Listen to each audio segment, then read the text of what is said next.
This program is about unsolved mysteries. Whenever possible, the actual family members and police officials have participated in recreating the events. What you are about to see is not a news broadcast.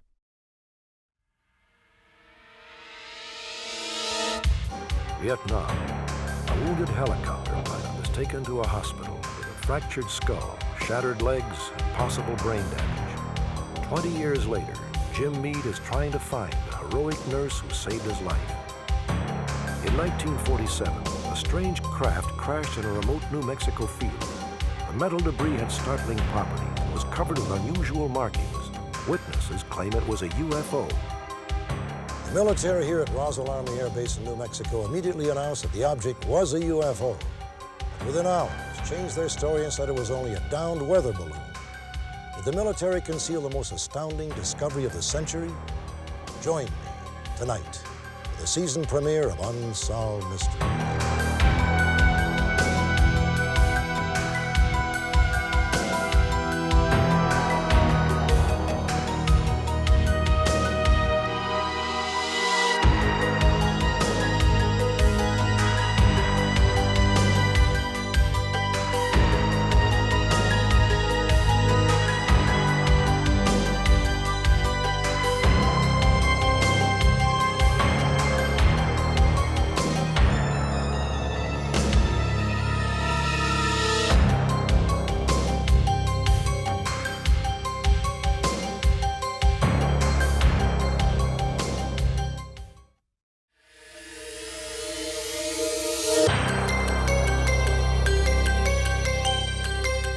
Last season, 34 cases profiled on Unsolved Mysteries were solved, thanks to information from our viewers.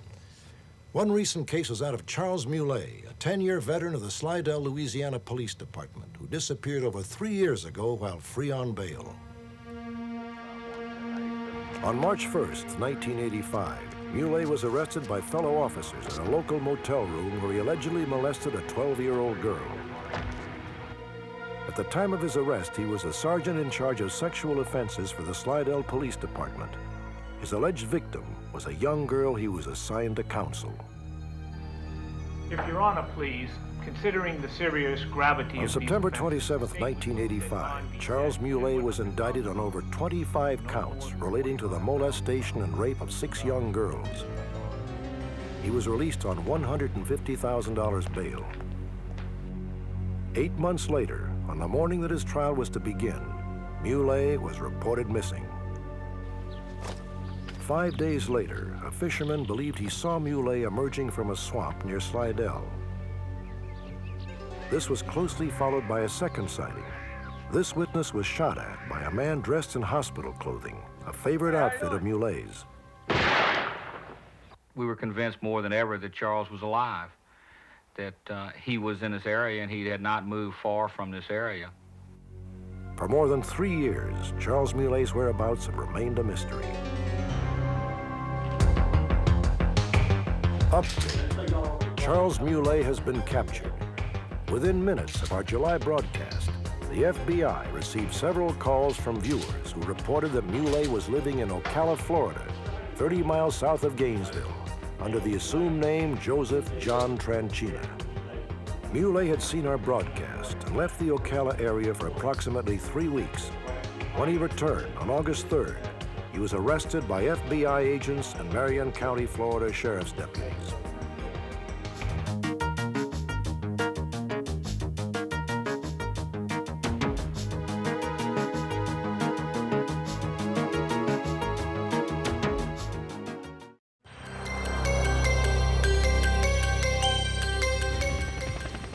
War in Vietnam.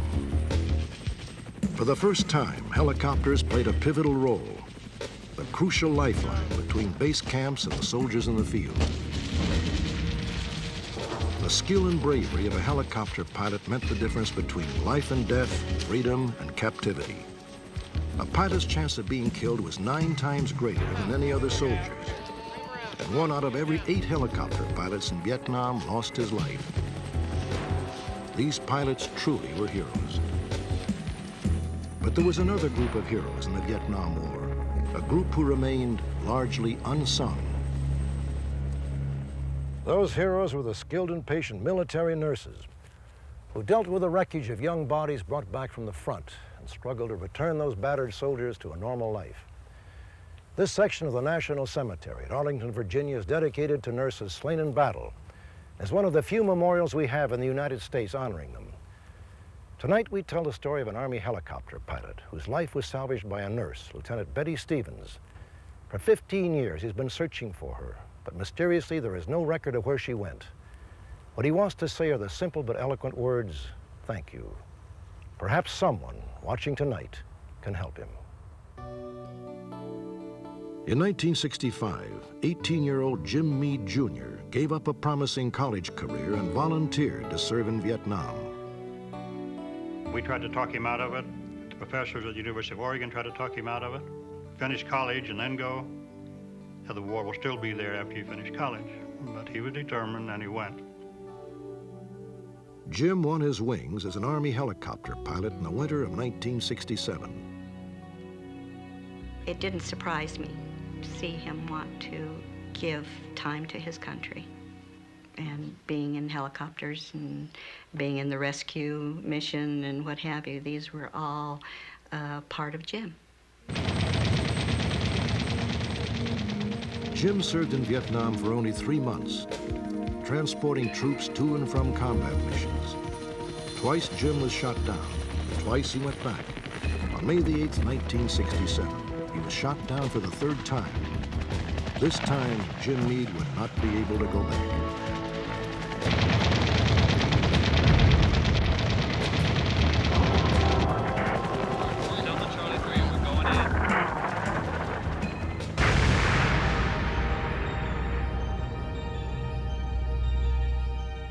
On May the 9th, 1967, Jim's parents received a vaguely worded telegram saying their son had been placed on the seriously ill list because of a fractured skull. He was transferred to Madigan General Hospital in Tacoma, Washington. We don't have a room for him yet. We'll let you know as soon as possible. Thank you. Jim's mother and father, along with 2 of his brothers, waited in the hospital lobby. Jim had not yet been assigned a room. His family had no idea what to expect. It was quite difficult for me to just sit and relax and wait till they came and said, to tell us that Jim had been put in a room. So myself and 2 sons, I got up. I said, I'm going to walk down the hallway for a while. I just can't sit here and wait. And there's miles and miles of hallway in Madigan General Hospital. And as I was walking down the hallway, here in the hallway was a gurney. There was a soldier on the gurney, and he had bandages all over him, and bottles. So I said to the other boys, the 2 sons, I said, boy, that soldier is tore all to hell.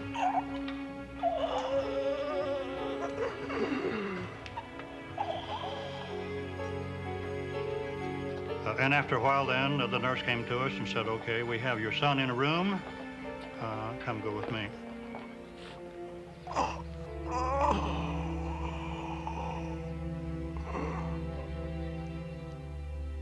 We went into that room, and here was that gurney.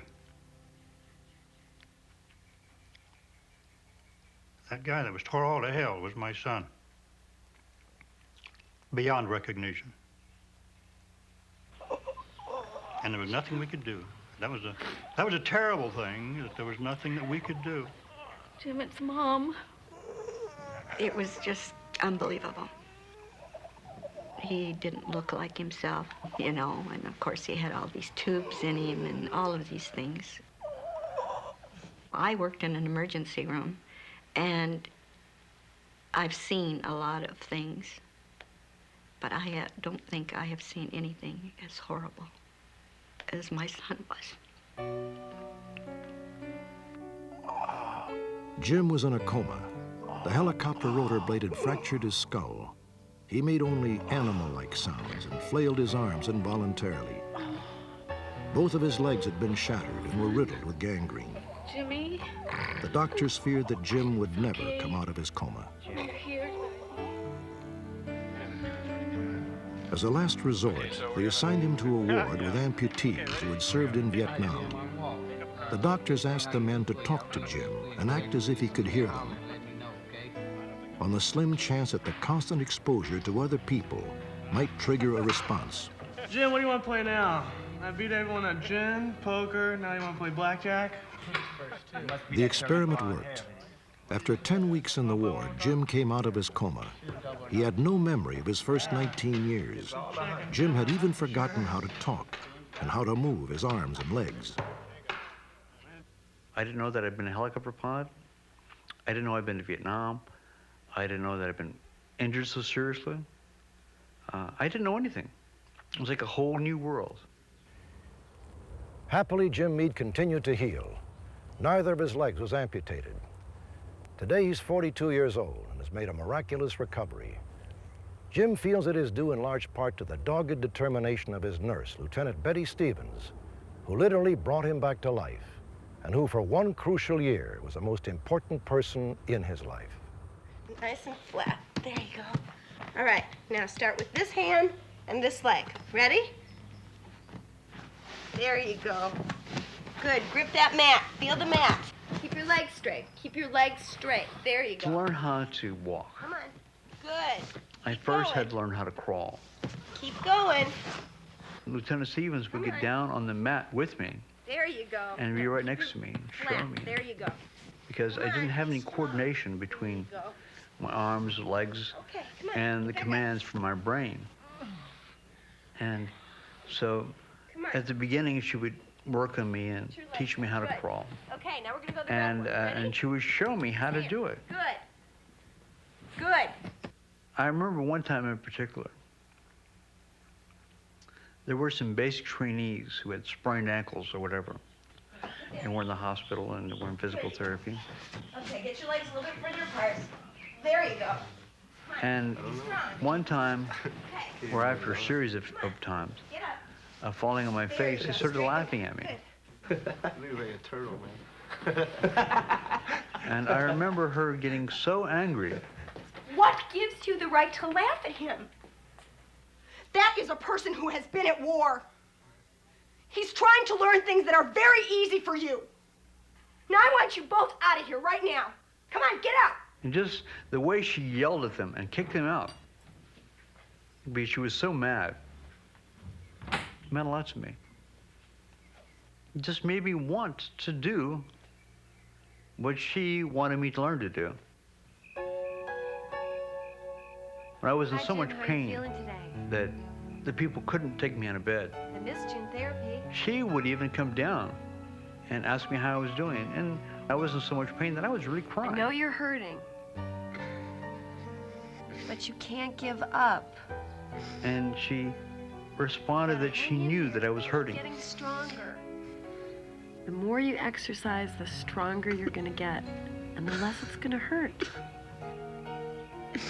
The most important thing that I remember, she held my hand, and it was just showing her concern and her caring that made me want to get better. Don't give up. To want to learn to walk, to want to learn to feed myself, to want to learn things like how to shave, how to comb my hair. Now straighten it out. Come on, work hard. Come on. Pick it up. There you go. Pull. There you go. I don't know if I would have learned to do these things without her. There you go. Bring it up. Work I might have hard. eventually learned just out of That's it. the sheer survival factor. But Up. she made it important for me to withstand the pain and frustration. Straighten it out. Up. Put your hands around it like that. Put your hand around that. Good. Push. Work. Good. Good. Good. Good job. There. Here he is.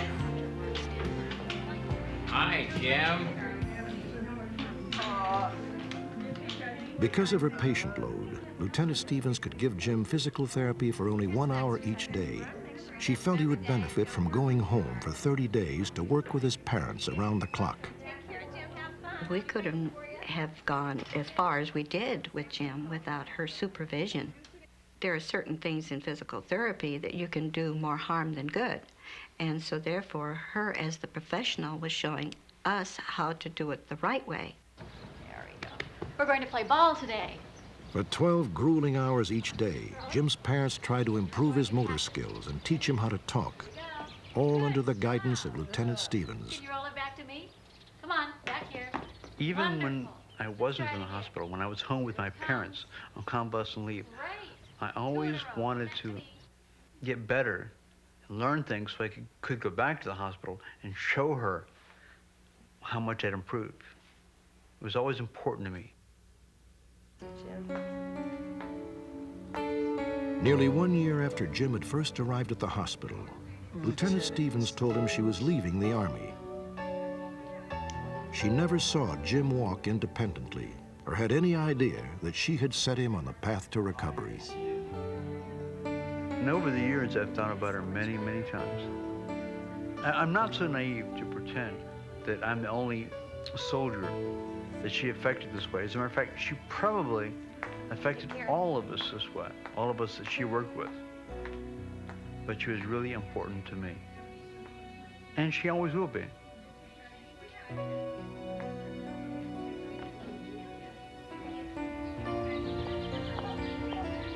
Building on the foundation Lieutenant Stevens and his parents gave him, Jim Meade relearned how to walk and talk and made a nearly complete recovery. Today, he is a clinical psychologist working in San Diego. He would like Lieutenant Stevens to share in his triumph. He would like to say thank you to the woman he will never forget. Keep going. Come on. Don't give up. Don't. If I saw her now, I don't know what I'd do. Cry, maybe? Maybe just laugh a lot? I don't know. Come on. I've thought about seeing her so many times. It's like she never left. I never left, whatever. I don't know what I'd do.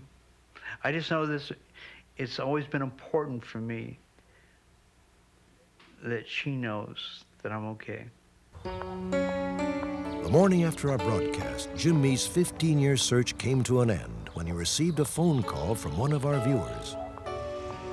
I was watching TV and I saw Jim at the beginning of the program.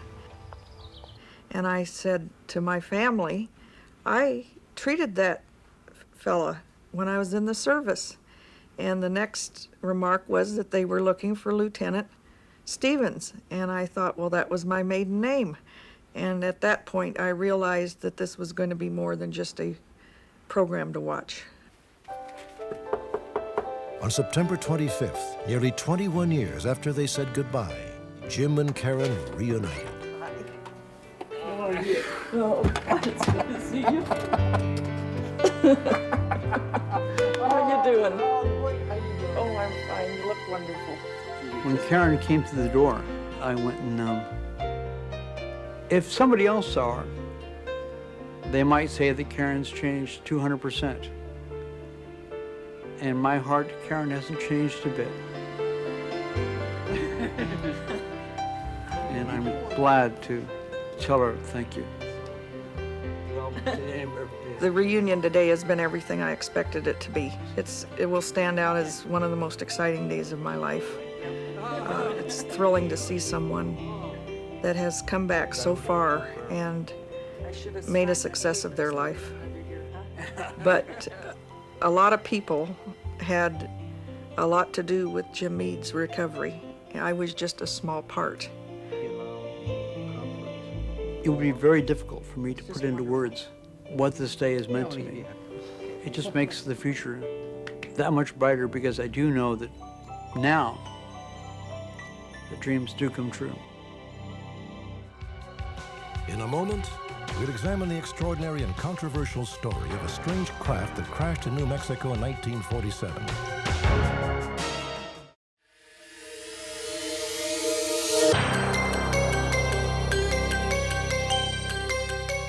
This Air Force base here in Roswell, New Mexico, was the center of a controversy back in 1947 that over 40 years later still remains unsolved.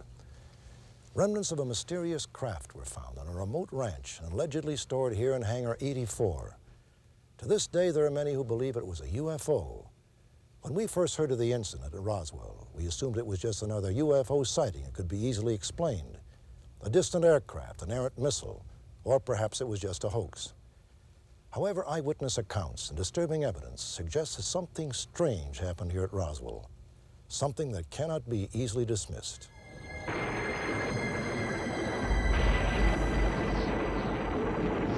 July 2nd, 1947.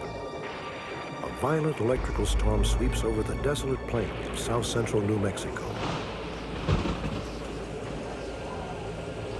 At this time of year, these storms are almost nightly occurrences.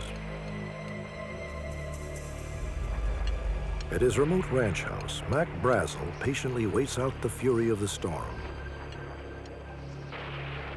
Mac was he was just an old-time cowboy, I guess you'd say. And he was pretty serious. If he told you something, you could pretty well depend on it.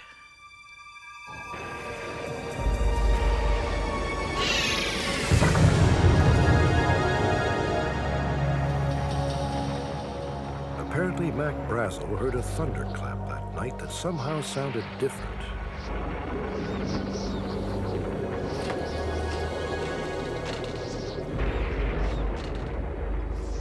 The story is that Mac Brazel supposedly heard a loud crash at some point during the storm and didn't know if it was related to the storm or not. According to his son, Mac was on the range the next day looking to see which fields may have gotten precipitation the night before so they could move the livestock to those fields because the grass would be better there. And in his process of looking to see where the rain had come down, he found the debris field spread out near his ranch house.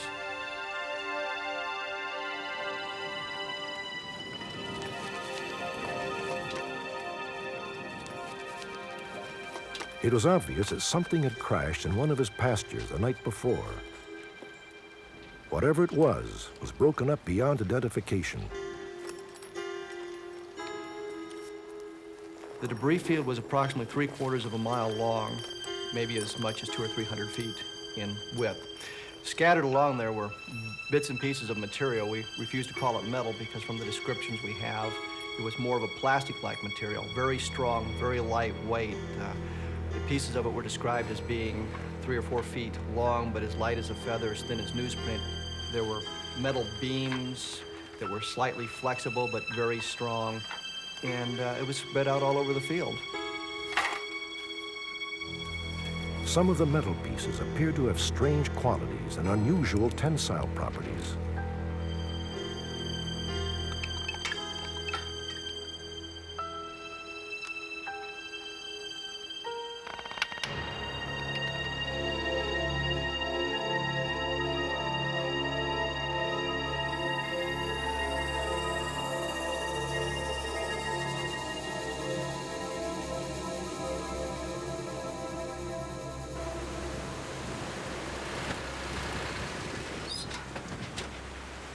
Later that day, Mac drove over to his closest neighbors, Floyd and Loretta Proctor, who lived 10 miles away.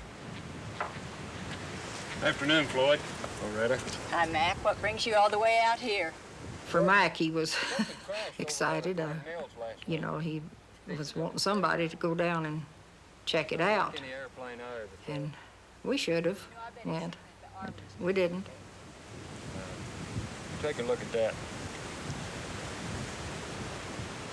Light a match to it, you'll see what I'm talking about. And he brought a little sliver of wood-looking stuff, and him and my husband tried to cut it and burn it, but it wouldn't whittle and it wouldn't burn. Well, I'll admit that's pretty damn odd. Now, I would say it looked like plastic, but back then, why, you know, we didn't have plastic, and I guess it was more like some kind of a lightweight wood. The Proctors urged Brazel to go to the authorities. The following Monday, Brazel reported his discovery to the sheriff, who informed nearby Roswell Army Air Base.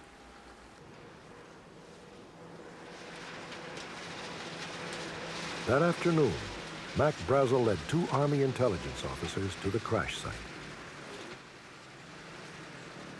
One of the officers was Major Jesse Marcel Sr., an experienced combat pilot whose primary duty in peacetime was to investigate air accidents.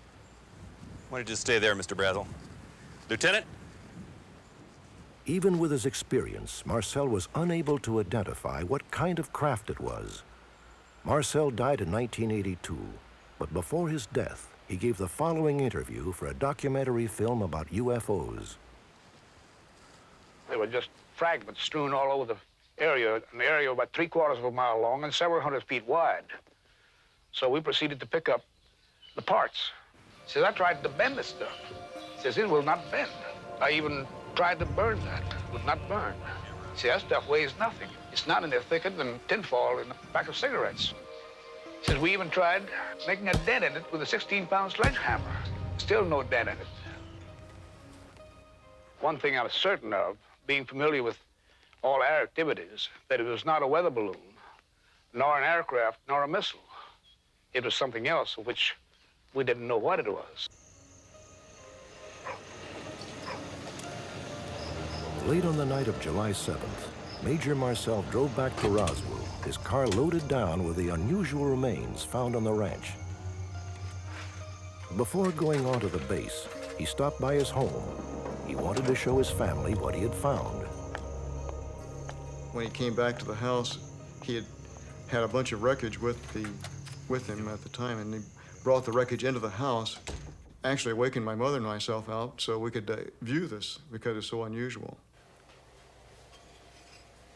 It's about 2 o'clock in the morning, as I recall, right? And he spread it out so we could get some basic idea of what it looked like, what it was. Jesse Marcel Jr. was 11 years old at the time and remembers the incident vividly. Where'd you find all this stuff? He is one of the few people still alive known to have handled pieces of the debris. No, son, I don't know what this stuff is. We all were amazed by this debris that was there. Primarily because we didn't know what it was, you know, just the unknown. Look at this writing. What do you think that is? The most remarkable fragment was a short piece of I-beam, which was covered with strange symbols and embossed markings. Looks like some kind of hieroglyphics. This writing could be described as like hieroglyphics, Egyptian-type hieroglyphics, but not really. The symbols that were in the I-beams were more of a geometric-type configuration in various designs. It had a violet-purple type color, and was actually an embossed part of the metal itself. Years after this incident happened, we would talk privately among ourselves about what the possibilities of this, what this thing was. And I feel that I know that we came to the conclusion that it was not of earthly origin. If I had not actually held pieces of it in my hand, I would not think that it would be possible. But because I happened to see this, that's the only reason I believe it. Major Marcel took the wreckage to the Roswell base where he was stationed. Roswell was home to the 509th Bomb Squadron, the Air Force's sole atomic bomb group at the time. It was a closed base, and personnel stationed there required a high security clearance. The following morning, it is believed that some of the pieces were flown to Wright Field near Dayton, Ohio, with a short stop at Carswell Air Base at Fort Worth, Texas. That same morning, Colonel William Blanchard, the commanding officer, made a crucial decision. He went public with the story of the discovery made by Mac Brazel.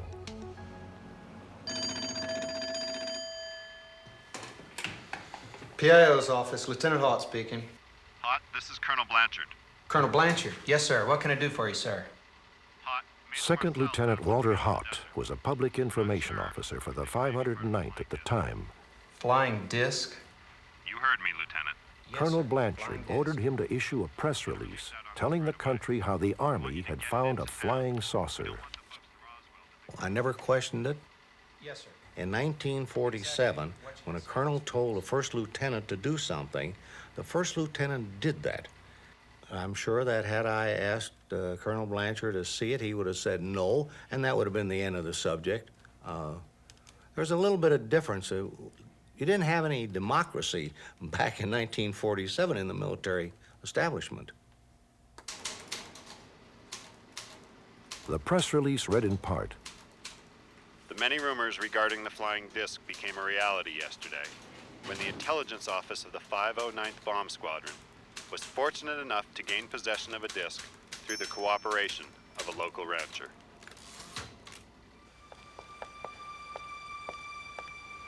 I took the releases into town, and that was one of the things that Colonel Blanchard told me to do, take it into town, because if there's any validity to this, he didn't want the news media to feel that we had jumped over their heads and were not cooperating with them. That same day, it was reported that an engineer for the Soil Conservation Service made another remarkable discovery. Barney Barnett of Socorro, New Mexico, died in 1969. But he may have been the person who discovered what was perhaps the first positive proof that there was other life in our universe.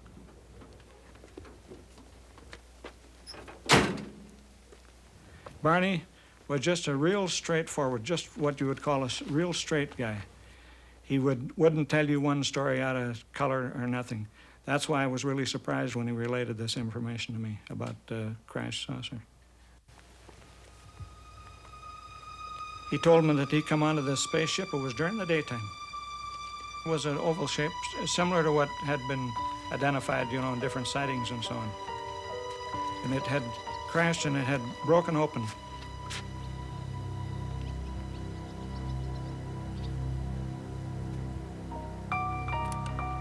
There was beings laying, about 4 beings laying on the ground, not in the spaceship, laying on the ground. He did describe that the heads were larger than the bodies by proportion. And they had some type of clothing on that looked a little bit different, not exactly like our space suits or that sort of thing. But the 4 were laying on the ground. And they were scattered not too far from the object. Barney told Vern that he reached the crash site about the same time as a group of archaeology students who had seen the wreckage from their nearby dig.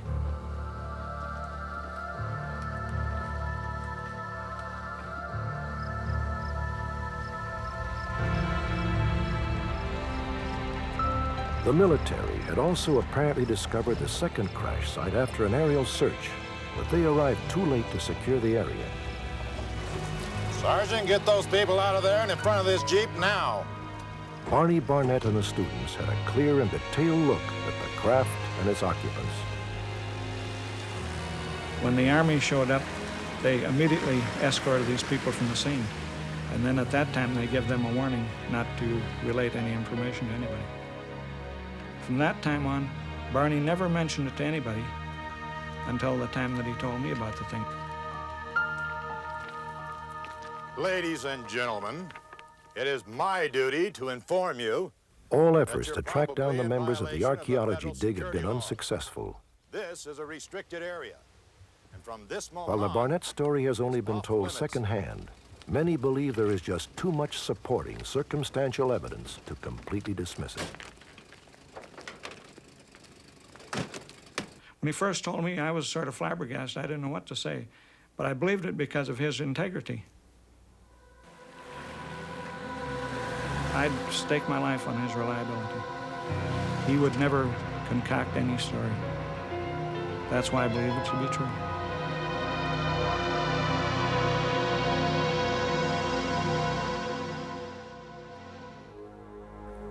On July 8, 1947, newspapers across America published accounts that a UFO had supposedly crashed in New Mexico. That same day, according to some investigators, a cargo plane carrying the debris from the crash site arrived at an air base in Fort Worth, Texas. At almost the same moment, the Army received the news of a second crash site where alien bodies may have been found. Brigadier General Roger Ramey was the ranking commander of the 8th Army Air Force at Fort Worth. Within hours, Ramey's office issued a new press release stating that the material recovered in New Mexico was not a UFO, but in reality, the wreckage of a U.S. Army weather balloon. Dad said obviously it was a cover-up story. It was not a weather balloon. He was a little disturbed about that, but he had his own intelligence classification, security classifications to protect. He could not really go public with, hey, this is not the real thing. I mean, this is not a weather balloon. So he had to keep that to himself. But the UFO incident was still very much alive for Mac Brazel. At the time, rumors surfaced that Brazel was held at the Roswell base until after the new cover story had been circulated and generally accepted. In Roswell, Floyd Proctor and a friend saw Brazel, but he appeared to be unwilling or unable to acknowledge his friend. Floyd and a neighbor was in Roswell and saw Mac surrounded by some of the Air Force people. And they walked right by him, and Mac wouldn't speak to them. They, you know, kind of thought it was kind of funny. I guess really wondered what he'd got into. And Mac, he wouldn't talk about it after he come back home. But he did say that if he ever found something else, he wouldn't report it. By the time Brazel returned to his ranch, all traces of the Roswell incident had apparently been removed from the area and taken to Wright Field in Dayton, Ohio. Everything went to Wright Field. That's where the Air Technical Intelligence Center was. That was where they could make the studies. Subsequent to that, we think that the material has been sent elsewhere. We think one of the bodies has gone to Langley, CIA headquarters. We think another has gone to MacDill, which is an Air Force base in Florida, where they have an aerospace medicine facility. We don't know where other stuff has gone. We think some of it is still left at Wright Field. I think the reasons for the initial cover-up are pretty straightforward when you stop to think about it. Remember, this is 2 years after the worst war the planet had ever seen. You didn't think in terms of nice guys here to say hello kind of thing. They didn't know how to deal with them. What could you tell the public? It would have been totally irresponsible to say, by the way, we thought you'd like to know that there are alien visitors to planet Earth, that we can't do a darn thing to prevent them from flying over the country. We don't know what they want or where they're from, but we thought you'd like to know. For this group of people at that time to do that would have been totally irresponsible. In spite of the circumstantial evidence, there was no real proof to dispute the Army's contention that the wreckage was in fact a weather balloon. Then, more than 30 years later, UFO researchers obtained a document which many contend proves the Roswell incident actually occurred. In 1984, this top-secret document, known as the MJ-12 memo, was mailed anonymously to a UFO researcher. Operation Majestic 12, or MJ-12 as it's called, was a group of 12 people apparently established by the president to deal with the wreckage from Roswell and the whole problem that created. How did these things work? Where did they come from? How can we get more information? How can we analyze the wreckage and the bodies and so forth? And how do we interact with the rest of society having that knowledge? The contents of the report stunned researchers. In part, it read,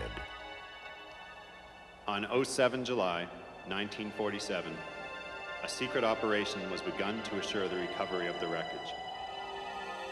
Aerial reconnaissance discovered that 4 small human-like beings had apparently ejected from the craft, about 2 miles east of the wreckage site.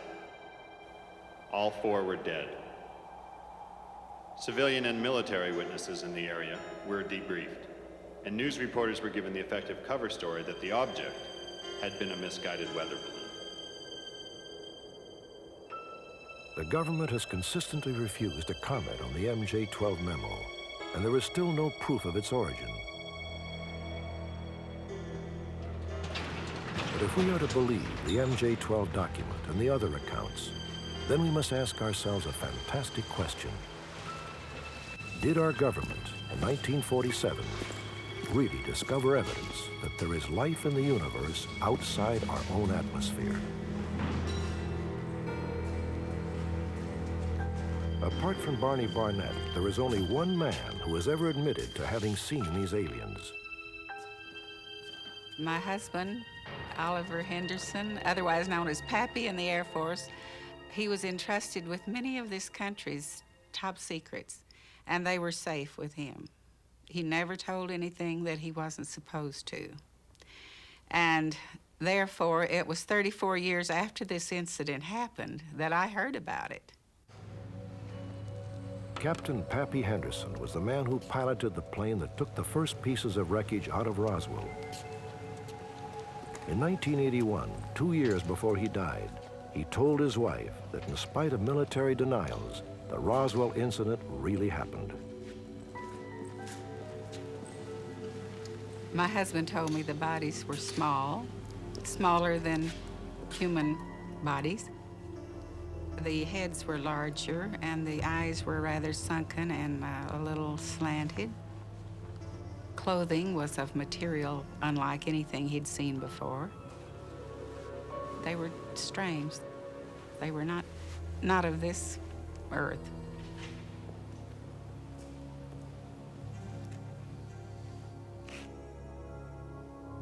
When my husband, who was a man of truth, who was trusted with 29 different Army aircraft planes, first pilot, aircraft commander, tells me this story, I believed him. If this happened, it's the most significant event of the 20th century and probably the millennium. It would be akin to Columbus discovering the New World and Queen Isabella deciding not to tell the rest of the world about the discovery of the New World.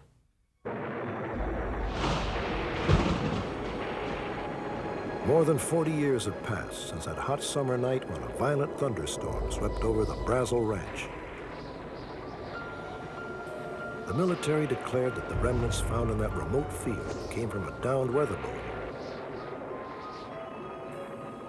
But the people who actually saw and held the wreckage disagree. Perhaps it was an experimental aircraft that the military wanted to keep top secret at all costs. But perhaps, just perhaps, it was something else.